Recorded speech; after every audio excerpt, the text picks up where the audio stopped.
Hello guys, welcome back to my channel. आज का हमारा फर्स्ट टॉपिक है non verbal aspects of communication, यानी कि संचार के अमौखिक पहलू, यानी कि कम्युनिकेशन के लिए जब आपको बोलने की ज़रूरत ना पड़े।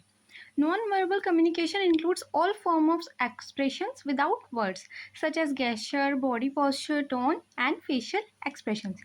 यानी कि जो अमौखिक संचार होता है उसमें वे सभी तरीके आते हैं जिनमें शब्दों के बिना भाव व्यक्त किए जाते हैं, जैसे इशारे, मुद्रा, आवाज़ और चेहरे के भाव। यानी कि आपको बोलने की ज़रूरत नहीं है, आप सिर्फ अपने एक्सप्रेशन से, अपने हाव भाव से अपना आंसर दे सकते हैं। उसके बाद इसमें आती है बॉडी लैंग्वेज, यानी कि शारीरिक भाषा। Body language express attitude and feeling through posture, gesture and expression. यानी कि जो शरीर की मुद्रा होती है वो इशारों और भावनाओं, व्यक्ति की सोच और भावना को दर्शाती हैं। इसमें इसकी की पॉइंट्स क्या आते हैं? Includes posture, movement and eye contact, यानी कि मुद्रा, गति और नेत्र संपर्क इसके अंतर्गत आते हैं। Influences interpretation of verbal communication, यानी कि यह मौखिक संप्रेषण की व्याख्या को प्रभावित करता है। यानी कि अगर कोई बोलकर बात कर रहा है तो आपकी जो बॉडी लैंग्वेज है वो उसको प्रभावित करेगी एज अ रेस्पॉन्स। उसके बाद आते हैं शोज कॉन्फिडेंस, नर्वसनेस और इंटरेस्ट, क्योंकि आप देख सकते हैं कि अगर कोई इंसान बोल भी नहीं रहा, आप बता सकते हैं कि वो कॉन्फिडेंट है या नहीं, बिकॉज ऑफ उसकी बॉडी लैंग्वेज, कि वो घबराया हुआ है या फिर वो कॉन्फिडेंट है, आप बता सकते हैं।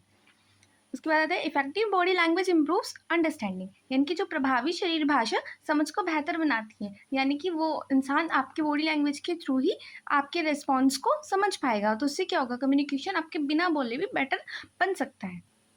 उसके बाद यूज़ कॉन्शियसली एंड अनकॉन्शियसली, यानी कि जानबूझकर और अनजाने में प्रयोग किया जाता है। यानी कि कुछ लोग अपनी बॉडी लैंग्वेज के थ्रू अपना रिप्लाई देना पसंद करते हैं, कुछ अननोइंगली, उनको पता भी नहीं रहता, अनजाने में वो अपने हाव भाव दे देते हैं। जैसे कि आप किसी टॉपिक पर इंटरेस्टेड नहीं, आपके एक्सप्रेशन उसी तरह के हो जाएंगे, भले ही आप ये चीज़ जानबूझकर ना कर रहे हो। उसके बाद आता है kinesics. Kinesics is the study of body movement as a form of communication, यानी कि जो काइनेसिक्स है वो शरीर की गतियों के माध्यम से संचार का अध्ययन करना है, कि कैसे आप अपनी बॉडी मूवमेंट से कम्युनिकेशन के फॉर्म को समझ सकते हैं। अब इसके की पॉइंट्स क्या आते हैं? Include gesture, facial expression and posture. इसमें इशारे, चेहरे के भाव और मुद्रा शामिल है, कि आप इनका अध्ययन कैसे करें ताकि आप इससे कम्युनिकेशन में समझ पाएँ।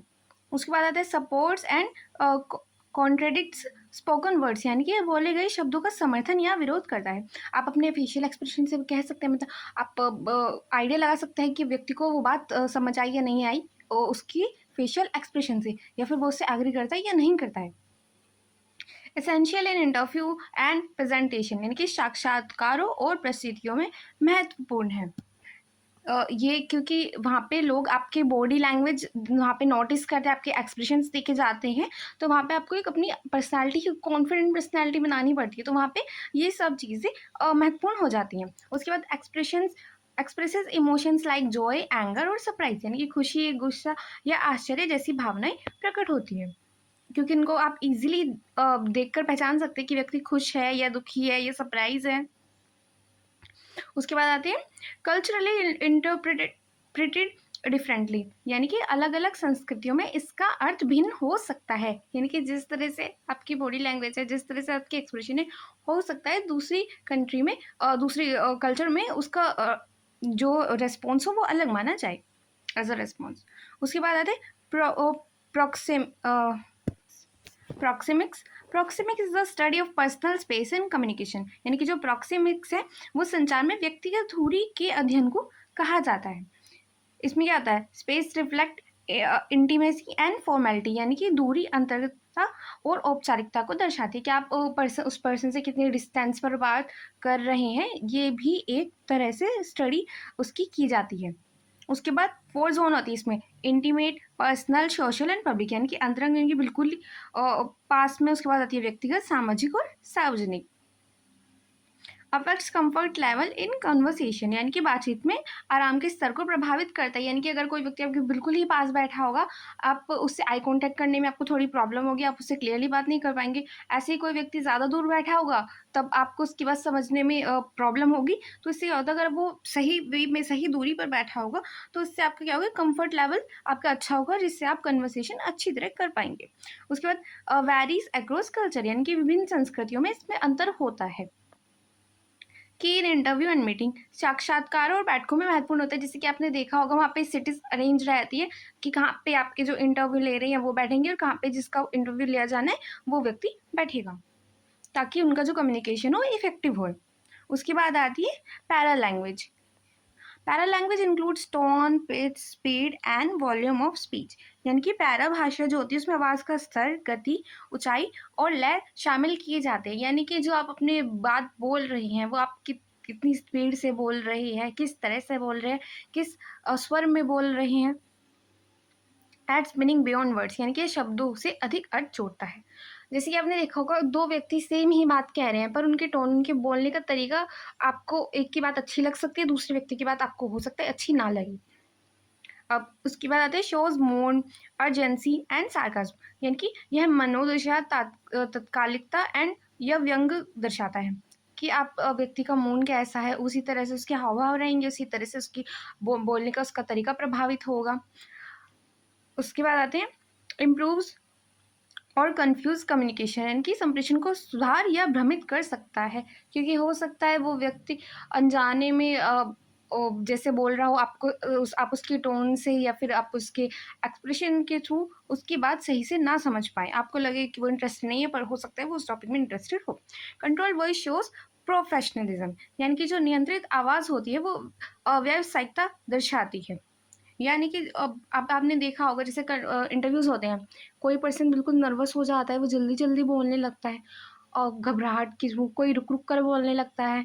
और जो अच्छी तरह तैयारी करके गया होता है इंटरव्यू की, जो कॉन्फिडेंट पर्सन होता है, वो बिल्कुल आराम से, शांति से दूसरे की बात सुनता है, उसके बाद अपनी बात रखता है। अगर कुछ डाउट हो तो आराम से पूछ लेता है, ये नहीं कि घबरा जाए।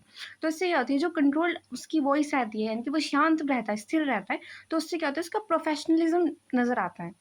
उसके बाद आते हैं क्रूशियल इन टेलीफोनिक और वर्चुअल कम्युनिकेशन, यानी कि टेलीफोन या वर्चुअल संचार में महत्वपूर्ण होता है, क्योंकि वहाँ पे आप लोगों को जैसे कि अगर आप टेलीफोन पे किसी से बात कर रहे हैं, आप उसको वीडियो कॉल नहीं कर रहे हैं, आप उसको नॉर्मली कॉल पे बात कर रहे हैं, तब भी आप उसकी आवाज़ से पहचान सकते हैं उसका मूड कैसा है, या फिर वो किस वे में बात कर रहे हैं, वो गुस्सा है या खुश है। तो इसलिए ये उसमें काफ़ी महत्वपूर्ण हो जाता है। उसके बाद आती है इफेक्टिव लिसनिंग, यानी कि प्रभावी श्रवण।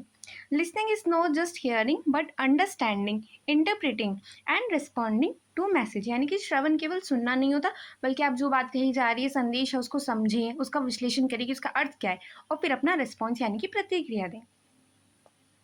अब इसके प्रिंसिपल्स क्या आते हैं, यानी कि प्रभावी श्रवण के सिद्धांत। पे फुल अटेंशन टू स्पीकर, यानी कि जो बोल रहा है वक्ता, उस पर पूरी बात, आप उसका पूरा ध्यान दें। उसके बाद अवॉइड डिस्ट्रैक्शन एंड प्रेजुडिस, उस यानी कि ध्यान भटकाने और पूर्वाग्रहों से बचें, कि अगर कोई डिस्टर्बेंस आ रहा है आपकी बातचीत में, आप उधर ध्यान दे रहे हैं और वो व्यक्ति बोल रहा है, या फिर आपने पहले से ही अपनी मन में सोच लिया कि नहीं ये टॉपिक सही नहीं है, ये बात सही नहीं है, तो उन सबसे बचें। पहले उसकी इंसान की पूरी बात सुने, उसके बाद अपना रिस्पॉन्स दें। उसके बाद show interest through eye contact and notes, यानी कि आप नेत्र संपर्क और सिर हिलाकर रुचि दिखा सकते हैं। जैसे कि कोई व्यक्ति बोल रहा है, आप अगर बीच में उसकी बात का रिप्लाई नहीं कर सकते, तो आप क्या कर सकते हैं, ऐसे नोट कर सकते हैं, यानी कि सर हिला सकते हैं कि आप उसकी बात सुन रहे हैं। उसके बाद रिस्पॉन्स एप्रोप्रिएटली एंड टाइमली, यानी कि उचित और समय पर प्रतिक्रिया दें, यानी कि जो उसकी बात है उस अकॉर्डिंग आप अपनी उचित प्रक्रिया दें और समय पर, यानी कि ना तो उसकी बात के बीच में और ना ही उसकी कही गई बात के काफ़ी देर बाद अगर आप रिस्पॉन्स दे रहे हैं, जब उसकी बात पूरी हो जाए कुछ सेकंड्स बाद, या फिर तभी आप अपना रिस्पॉन्स दें। उसके बाद maintain open and patient attitude, यानी कि खुले और धैर्यवान व्यवहार को बनाए रखें, यानी कि उसकी पूरी बात सुने, तब तक आप अपने पेशेंस को बनाए रखें। फैक्टर्स अफेक्टिंग लिसनिंग, यानी कि श्रवण को प्रभावित करने वाले कारक। नॉइज और फिजिकल बैरियर्स, यानी कि शोर या भौतिक अवरोध, जैसे कि वो व्यक्ति दूर हो सकता है या फिर बहुत ज़्यादा शोर हो सकता है कि आप उस व्यक्ति की बात ना समझ पाए। इमोशनल डिस्टर्बेंस और स्ट्रेस, यानी कि मानसिक तनाव या भावनात्मक बाधा, हो सकता है आप वो व्यक्ति या फिर आप में से कोई ज़्यादा स्ट्रेस्ड हो या फिर भावना की वजह से आप उसकी बात ठीक से ना समझ पाए कि आप काफ़ी इमोशनल हो रहे हैं या फिर कोई फ़नी बात कर रहे हैं या फिर आप काफ़ी फ़नी मूड में हैं, वो कोई इमोशनल बात कर रहे हैं, तो तब वहाँ पे डिस्टर्बेंस हो जाता है।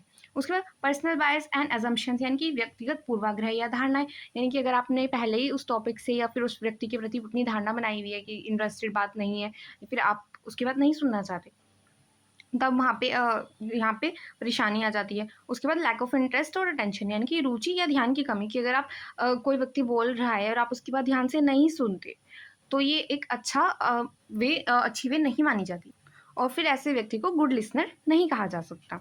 उसके बाद आते हैं लैंग्वेज एंड और एक्सेंट डिफरेंट, यानी कि भाषा और या उच्चारण का अंतर, यानी कि उसकी व्यक्ति की अगर भाषा अलग हो या फिर आपने देखा होगा इंग्लिश में ही इतनी तरह की, जैसे इंडिया में अलग एक्सेंट में बात की जाती है, यूके में अलग, ब्रिटिश में अलग, तो वहाँ पे क्या होता है, समझने में दिक्कत होती है। भाषा सब एक ही बोल रहे हैं या फिर अगर भाषा ही अलग हो तब भी, तो ये सब हमारे बैरियर्स आ जाते हैं बात को समझने में। उसके बाद आते हैं oral, return and video sessions, यानी कि मौखिक, लिखित और वीडियो से। Each mode of communication has its unique benefit and use in learning and business, यानी कि ये जो सभी हैंगे, इन सबके प्रत्येक संप्रेषण माध्यम के अपने फायदे और उपयोग होते हैं। हम ओरल का कैसे होता है, डायरेक्ट, फास्ट बट इनफॉर्मल, यानी कि कोई व्यक्ति मौखिक तौर पर बात कर रहा है तो वो सीधा बोल रहे हैं, तेज बोल रहे हैं, यानी कि तभी के तभी आपको रिस्पॉन्स मिल जाएगा। बट ये अनौपचारिक माना जाता है क्योंकि आप इसके लिए पहले से प्रिपेयर नहीं रहते। आप बस जैसे कि आप अपने फ्रेंडली टाइप में, कि आपके फ्रेंड्स बैठे हैं, आप उनसे बात कर रहे हैं, उस तरह से हो गया। पर जो आपका रिटर्न होगा यानी कि लिखित होगा, वो फॉर्मल होगा, परमानेंट होगा एंड रिकॉर्डेबल, यानी कि वो क्या होगा, औपचारिक होगा, क्योंकि आप उसके लिए अच्छे से तैयारी करेंगे पहले, तब आप उसको लिखेंगे। उसके बाद वो स्थायी होगा, यानी कि अगर आप अपनी बात अगर रिटन वे में कही है तो वो आपकी बात का रिकॉर्ड रखा जा सकता है। उसके बाद आते हैं video, combines visual and verbal clarity, यानी कि दृश्य और मौखिक स्पष्टता को जोड़ता है, यानी कि वो बात आपको, वो व्यक्ति आपको जो बात कर रहा है वो आपको दिखाई भी दे रहा है और जो वो बात कह रहा है वो आपको समझ भी आ रही है। अब use in training, meeting and e learning, यानी कि इन सभी का प्रयोग प्रशिक्षण, बैठकों और ई शिक्षा में किया जाता है। उसके बाद आते हैं इनहेंस अंडरस्टैंडिंग एंड विजुअल्स, यानी कि दृश्यों से समझ को बेहतर बनाता है, क्योंकि जैसे कि आपने देखा होगा पढ़ाई में भी, अगर आपको सिर्फ थ्योरी पढ़नी हो, पर अगर या फिर अगर दूसरी तरफ आपको थ्योरी के साथ डायग्राम दिए जाएं, पिक्चर्स दी जाएं, तो आपको जल्दी समझ आता है। तो इससे क्या होती है, अंडरस्टैंडिंग बढ़ती है। उसके बाद आते हैं इंटरव्यू स्किल्स, यानी कि साक्षात्कार कौशल। Good interview skills helps individual present their personality, qualification and suitability effectively, यानी कि अच्छे साक्षात्कार कौशल व्यक्ति को अपनी योग्यता और उपयुक्तता प्रभावी ढंग से प्रस्तुत करने में मदद करते हैं। यानी कि अगर आपकी इंटरव्यू स्किल अच्छी होगी तो आप अपने इंटरव्यूअर को योग्यता अपनी अच्छी तरह से दिखा पाएंगे और एक अच्छा इंप्रेशन अपना बना पाएंगे। उसके बाद अपीयर्स एंड इंटरव्यू के साक्षात्कार में कैसे सम्मिलित होया जाते हैं। सबसे पहले dress formally and reach on time, यानी कि अपनी औपचारिक पोशाक पहने, यानी कि जो उसकी अकॉर्डिंग सुटेबल हो और अपने टाइम पर पहुंच जाए। उसके बाद maintain confidence and eye contact, यानी कि आत्मविश्वास और नेत्र संपर्क बनाए रखें। Listen carefully and answer clearly, यानी कि ध्यान से सुने और स्पष्ट उत्तर दें। उसके बाद नो अबाउट द कंपनी, यानी कि जहाँ पे आप इंटरव्यू के लिए जा रहे हैं वहाँ पे उसकी कंपनी की भी जानकारी रखें।